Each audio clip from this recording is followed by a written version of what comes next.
In this video, I'm gonna be showing you how to make a group on Snapchat. Process will be similar for Android and iPhone users. Just go ahead and launch the Snapchat app on your phone and select the chat section. From chat, tap this new chat option and select here new group. And now enter here your group name.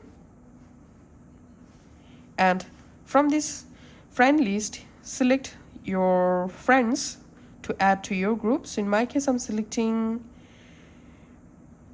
these accounts, for example, and tapping on chat with group. Okay, I'm just unchecking this account and tapping on chat with group.